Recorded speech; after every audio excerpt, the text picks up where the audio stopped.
Muito bom dia, meu amado irmão, minha amada irmã. Que a paz do nosso Senhor Jesus Cristo esteja com cada um de vocês nesse dia. Eu tô voltando aqui, né? Eu tava um tempo sem gravar nenhum vídeo, nenhum conteúdo, mas há algum tempo já Jesus tem, o Espírito Santo, né, tem falado comigo a respeito de uma palavra. E palavra essa que eu venho trazer para vocês nesse dia, né? Que essa palavra possa estar falando ao seu coração, né, e que venha a frutificar na sua vida, né. A palavra que eu quero trazer hoje, ela está lá em Lucas capítulo 15 a partir do versículo 11. Muitos de vocês já conhecem essa palavra, tá? Mas hoje eu quero falar um pouquinho sobre ela de uma forma diferente. Então você que tem a sua Bíblia, você pode me acompanhar aí, tá bom? Ele vai falar a respeito da parábola do filho pródigo, né? Jesus, certa feita, estava pregando, né? E aí ele disse: um homem tinha 2 filhos. O mais novo disse ao seu pai: pai, quero a minha parte da herança. Assim ele repartiu sua propriedade entre eles. Não muito tempo depois, o filho mais novo reuniu tudo o que tinha e foi para uma região distante. E lá desperdiçou seus bens vivendo irresponsavelmente. Depois de ter gastado tudo, houve uma grande fome em toda aquela região, e ele começou a passar por necessidade. Por isso foi empregar-se com um cidadão daquela região, que o mandou para o seu campo a fim de cuidar dos porcos. Ele desejava encher o estômago com as vagens de alfarrobeira que os porcos comiam, mas ninguém lhe dava nada. Caindo em si, ele disse: quantos empregados do meu pai têm comida de sobra, e eu aqui morrendo de fome? Eu me porei a caminho e voltarei para o meu pai e lhe direi: Pai, pequei contra o céu e contra ti. Não sou mais digno de ser chamado teu filho. Trata-me como um dos teus empregados. A seguir levantou-se e foi para o seu pai. Estando ainda longe, seu pai o viu e, cheio de compaixão, correu para o seu filho e o abraçou e o beijou. O filho lhe disse: Pai, pequei contra o céu e contra ti. Não sou mais digno de ser chamado teu filho. Mas o pai disse aos seus servos: depressa, tragam a melhor roupa e vistam nele, coloquem um anel em seu dedo e calçados em seus pés. Tragam um novilho gordo e matem-no. Vamos fazer uma festa e alegrar-nos, pois este meu filho estava morto e voltou à vida. Estava perdido e foi achado. E começaram a festejar o seu regresso. Enquanto isso, o filho mais velho estava no campo. Quando se aproximou da casa, ouviu a música e a dança. Então chamou um de seus servos e perguntou-lhes o que estava acontecendo. Este lhe respondeu: seu irmão voltou, e seu pai matou um novilho gordo porque o recebeu de volta são e salvo. O filho mais velho encheu-se de ira e não quis entrar. Então seu pai saiu e insistiu com ele. Mas ele respondeu ao seu pai: olha, todos esses anos eu tenho trabalhado como um escravo ao teu serviço e nunca desobedeci às tuas ordens. Mas tu nunca me deste nem um cabrito para eu festejar com os meus amigos. Mas quando volta para casa esse teu filho que esbanjou os teus bens com as prostitutas mata o novilho gordo para ele. Disse o pai: meu filho, você está sempre comigo e tudo que eu tenho é seu. Então eu queria parar para refletir com você um pouco sobre essa palavra, né? O contexto dessa palavra, né, é o filho, né, movido num ato de rebeldia, de egoísmo, que foge para longe do pai, né? Foge para longe da presença do pai, né? Ele pede a herança dele e vai viver irresponsavelmente longe da presença do pai, né? E ali ele esbanja tudo que ele havia ganhado, né? Se arrepende, volta arrependido, e o pai aceita ele, né? Num ato de amor, de compaixão, aceita ele de volta, né? Esse é o contexto dessa parábola, dessa palavra.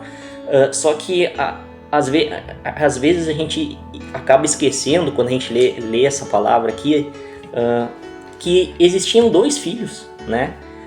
O que saiu e o que ficou.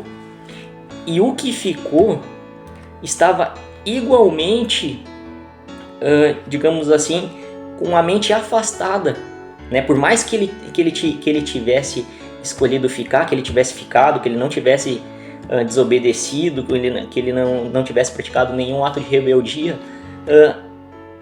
ele estava com o coração e com a mente distante do pai, né? Olha a partir do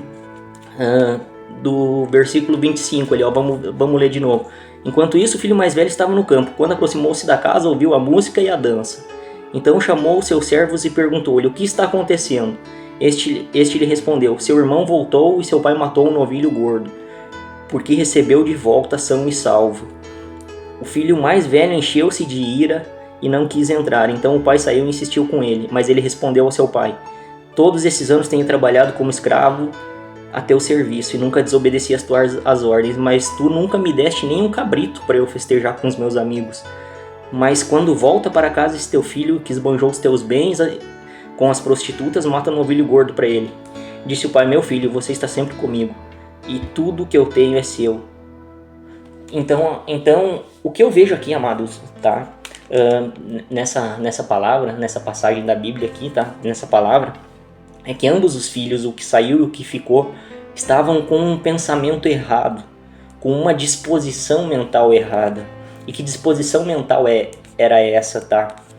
Eles pensavam que a herança que eles tinham direito era o que o pai tinha. E eles estavam redondamente enganados, eles não podiam estar mais enganados, tá? O que pediu a parte dele saiu, voltou arrependido, né? E o que ficou, ele não estava feliz. Ele não estava feliz ali, ele estava amargurado porque ele queria festejar talvez com os filhos com os amigos dele, ou porque ele não se sentia valorizado, ou porque ele esperava algo mais do pai. Mas o que eles não entendiam é que a herança deles era estar na presença do pai. E olha o que o pai fala. E é justamente isso, né? A partir do versículo 1, disse o pai: meu filho, você esteve sempre comigo. Então olha o que ele está dizendo: meu filho, quer herança maior do que está comigo? Tá? Olha só, você que está comigo, você que decidiu ficar, você não precisou se imundiciar com os porcos que nem o seu irmão. Você não precisou passar por isso, você não esteve em apuros, tá? Você esteve sempre em segurança comigo. E olha, e ele diz mais: tudo que eu tenho é teu, né? Mas ele não enxergava assim, né? Ele não enxergava assim, ele estava numa disposição mental equivocada.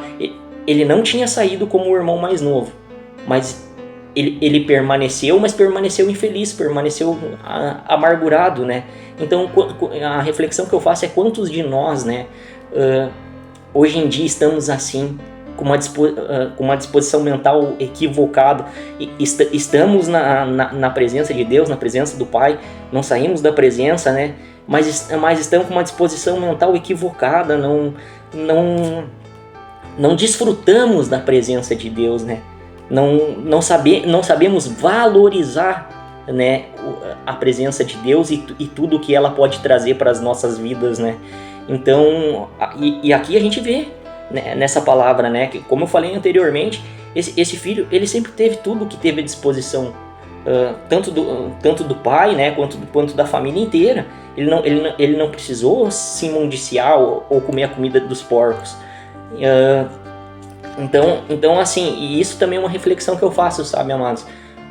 Por mais difícil ou que falte o entendimento muitas vezes para você, não se afaste da presença de Deus, porque a presença por si só, ela traz benefícios, tá?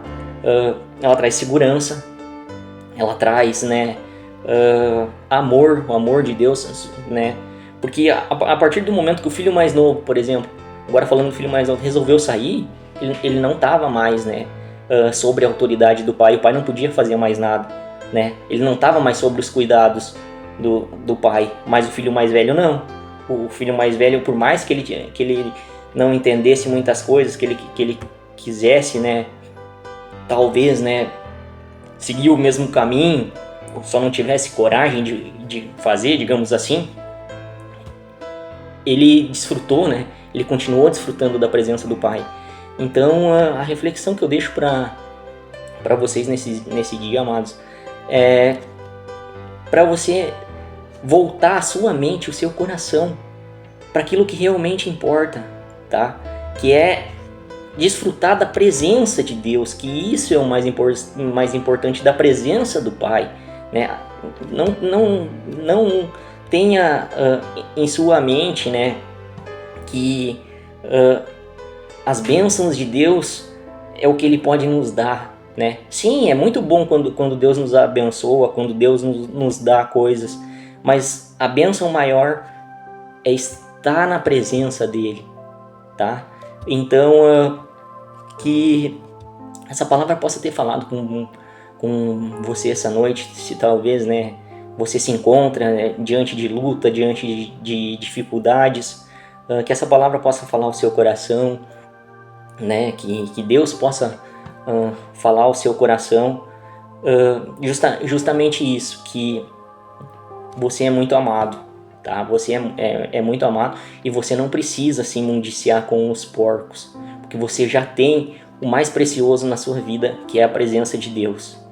Amém? Que Deus conforte o seu coração, que Deus lhe dê força para continuar nessa jornada, nessa caminhada, e que a partir de hoje você possa ter uma disposição mental, né, e espiritual correta, né, que você saiba valorizar, né, e que você se alegre em estar, só de estar na presença e na casa de Deus. Deus abençoe a todos vocês que me escutaram até aqui e até o próximo vídeo.